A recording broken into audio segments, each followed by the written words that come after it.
गणपती बाप्पा मोरया. चला, 10वी पास झाल्याबद्दल तुमचं सर्वांचं हार्दिक अभिनंदन. शारदा अकाउंटन्सी क्लासेसतर्फे ज्ञाती सर आणि मयूर ज्ञाती यांच्यातर्फे पुन्हा एकदा अभिनंदन. तुमच्या पालकांचं, शालेय शिक्षकांचं, क्लासच्या शिक्षकांचं, सगळ्यांचं अभिनंदन. बघा, 11वीत आल्यानंतर पहिल्यांदा कोणती साईड घ्यावी वगैरे हा भाग वेगळा झाला. त्याच्याकरता माझा स्पेशल व्हिडिओ येणार आहे, बहुतेक उद्याच, म्हणजे पुढच्या पिरियडला येईल. ह्या दिवसांमध्ये जे पालक वर्ग मला भेटत आहेत, विद्यार्थी भेटत आहेत, त्यांना विषय निवडीबद्दल प्रॉब्लेम आहे. तर त्या संदर्भात आज मी तुमच्याशी एक 10 मिनिटं बोलण्याकरता समोर आलेला आहे. आता बघा, पहिली गोष्ट, तुम्ही कॉमर्सला आलात, तुमचं हार्दिक अभिनंदन, स्वागत. कॉमर्समध्ये अतिशय चांगल्या संधी आहेत. तो व्हिडिओ वेगळा असेल. आपण विषय कसे सिलेक्ट करावे आणि का ते व्यवस्थित बघूया. लक्ष द्या. 11th कॉमर्सला आपल्याला एकूण 6 सब्जेक्ट घ्यायचे आहेत. 11वी आणि 12वी दोघांचा पॅटर्न सेम आहे. 12वी बोर्ड अजून चालू आहे. या वर्षी आहे, अजून पुढच्या वर्षी सुद्धा बोर्ड राहील. आलं लक्षात? बोर्ड कॅन्सल अजून झालेलं नाही, त्या प्रोसेसला वेळ लागणार आहे. विषय निवडीबद्दल कॉमर्स म्हणजे वाणिज्य, व्यापार, बिझनेस, मल्टीनॅशनल कंपन्या, फॅक्टरी, इंडस्ट्रियलिस्ट आपण ऐकलेले आहेत, मोठमोठे अंबानींसारखे, टाटांसारखे, बरोबर आहे. तर आपल्याला सब्जेक्ट बद्दल बघा काय ते. एक म्हणजे 6 पैकी कंपल्सरी सब्जेक्ट कोणते आणि किती आहेत. बऱ्याच लोकांना माहीत असेल, एकदम सोप्या भाषेत सांगतोय. कंपल्सरी सब्जेक्टमध्ये पहिला आहे इंग्लिश.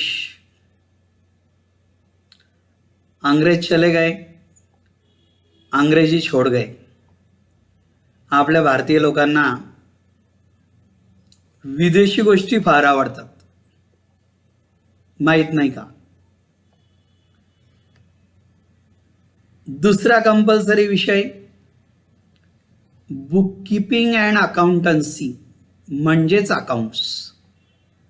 व्यापाऱ्याचे बुक्स, लेजर, कॅशबुक, हिशोब लेखनाचे पुस्तकं कसे मेंटेन करायचे ते बुक कीपिंग. आणि अकाउंटन्सी ते जमा खर्च लिहिण्याचं शास्त्र. महत्त्वाचा विषय आपल्या कॉमर्समधला, अत्यंत महत्त्वाचा विषय. सगळा खेळ आपला याच्यावरच चालत असतो. सोप्या भाषेत सांगणारे सगळं अकाउंट्स अतिशय तुम्हाला कळेल असं, आणि तुम्ही त्याच्यात एक्सपर्ट व्हाल, 100% गॅरंटी. तिसरा विषय इकॉनॉमिक्स, कंपल्सरी बद्दल चालू आहे. अर्थशास्त्र, अर्थ म्हणजे पैसा, मनी, पैशाचं शास्त्र, त्याला इकॉनॉमिक्स, त्याला अर्थशास्त्र असं म्हणतात. आणि चौथा कंपल्सरी विषय organisation of commerce and management. याला OCM म्हणतात, आधी याला OC म्हणायचे. व्यापार संघटन किंवा वाणिज्य संघटन, व्यापारासंबंधीच्या बऱ्याच गोष्टी याच्यामध्ये आपल्याला शिकायला मिळतात. हे कंपल्सरी आहे 4 सब्जेक्ट्स. कुठलंही कॉलेज असलं तरी हे 4 सब्जेक्ट कंपल्सरी आहेत 11वीला आणि 12वीला. माझी भाषा बोललेलं कळत असेल सगळ्यांना, पालकांनाही कळत असेल. थँक्यू. आता राहिले 2 सब्जेक्ट. 2 सब्जेक्टमध्ये बघा, ऑप्शनल सब्जेक्ट येते दोन्ही. त्याच्यातला पहिला SP म्हणतो आपण त्याला, सेक्रेटरियल प्रॅक्टिस त्यालाच मॅथमॅटिक्स ऑर आहे, काही कॉलेजेसला जॉग्रफी ऑर आहे. नीट लक्ष द्या. हा जो आहे सेक्रेटरियल प्रॅक्टिस SP, चिटणीसाची कार्यपद्धती. कंपनी फॉर्म केल्यावर कंपनी सेक्रेटरी त्याला लागतात सगळी व्यवस्था बघायला, ज्याला कायदेशीर बाबी माहीत असतात. त्याच्याकरता हा विषय कामाचा आहे, वाणिज्यामध्ये पुढे भविष्यात कामाचा आहे, महत्वाचा आहे. CA कडे जा, ACWA कडे जा, CMA म्हटलंय त्याचं नवीन नाव, कंपनी सेक्रेटरीकडे जा, SP कामाच येतो. त्याला ऑप्शनल मॅथमॅटिक्स आहे, मॅथही घेऊ शकता. जर तुम्हाला मॅथची आवड असेल, CA कडे वगैरे जायचं असेल, तर तुम्हाला मॅथ घ्यायला काहीच हरकत नाही, फायद्याच असेल. जिओग्राफी काही कॉलेजला आहे की जिथं SP ची व्यवस्था नाही आहे, मॅथची नाही, त्या ठिकाणी जिओग्राफी. जिओग्राफी म्हणजे भूगोल, सोपा विषय. SP महत्वाचा आहे, मॅथही महत्वाचं आहे. जिओग्राफीपेक्षा यांना प्रायोरिटी द्यायची. दोन पैकी कोणता निवडायचा हे तुम्ही ठरवायचंय, पालकांशी चर्चा केल्यानंतर. ओके. दुसरा ऑप्शनल विषय म्हणजे 6वा, मराठी लँग्वेज आहे. हिंदी, याला संस्कृतही और आहे काही ठिकाणी, उर्दू सुद्धा आहे, लँग्वेज आहे. किंवा त्याला और इन्फॉर्मेशन टेक्नॉलॉजी आहे, ज्याला आपण IT म्हणतो. चांगला सब्जेक्ट आहे IT घेतलं तर मग मराठी हिंदी काही घ्यावं लागणार नाही. शक्यतोवर विद्यार्थी याला काय करतात ते सांगतो. आलं का लक्षात? याला तुम्हाला जे 10वीला जो विषय असतो की नाही, मराठी किंवा हिंदी, तो इकडे कंटिन्यू करावा. 10वीला जो घेतला असेल तो, म्हणजे पर्सेंटेज व्यवस्थित मिळतात. ओके. पण संस्कृत घेतलं असेल आणि आता संस्कृत नसेल तर मग हिंदी किंवा मराठी चॉईस घ्यायचा. IT घेतलं असेल तर IT करता क्लास लावावाच लागेल बहुतेक. इन्फॉर्मेशन टेक्नॉलॉजीचे क्लासेस आहेत काही ठिकाणी, त्यावेळेला त्याचा अभ्यास होतो, त्याच्यामध्ये प्रॅक्टिकल भरपूर आहे. बोललेलं कळलं? तर हे 2 ऑप्शनल आहेत, 4 कंपल्सरी आहे. 4 कंपल्सरी झाले, याच्यातला कोणताही घ्या. समजा SP घेतला, मराठी घेतला तरी चालतं, मॅथ घेतला, मराठी घेतलं तरी चालतं, मॅथ हिंदी घेतलं तरी चालतं. तुमच्या पद्धतीने व्यवस्थित चॉईस करा. विचार केल्यानंतर शांततेत विचार करायचा, निर्णय घाईत घ्यायचा नाही. पुढे महत्वाचं म्हणजे मीडियम, माध्यम. आपल्याकडे 2च मीडियम आहेत.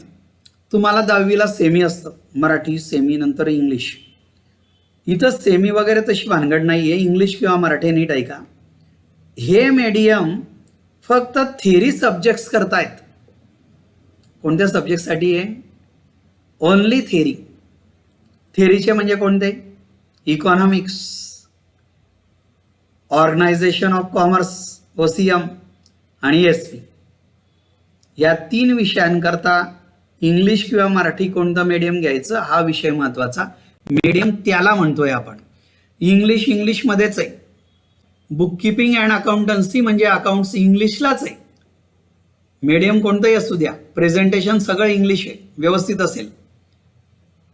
आणि थेरीचे जे 3 सब्जेक्ट आहेत ते तुम्हाला मराठी किंवा इंग्लिशमध्ये घ्यायचे आहेत, त्याला मीडियम आपण असं म्हणतो. तर तुम्हाला चांगले पर्सेंटेज असतील 10वीला तर इंग्लिश मीडियम जरूर घ्या. मेहनत लागेल, अभ्यास करावा लागेल, अभ्यासाशिवाय नाही. 11वी हे रेस्ट इयर नाही आहे. 11वीला जर व्यवस्थित लक्ष दिलं तुम्ही तर तुमचे भविष्यातले 5 वर्ष चांगले जातात. बेस आहे, फाउंडेशन आहे, बेस पक्का करायचा आहे आपल्याला. अकाउंट्स करतात अत्यंत आवश्यक आहे. आलं लक्षात?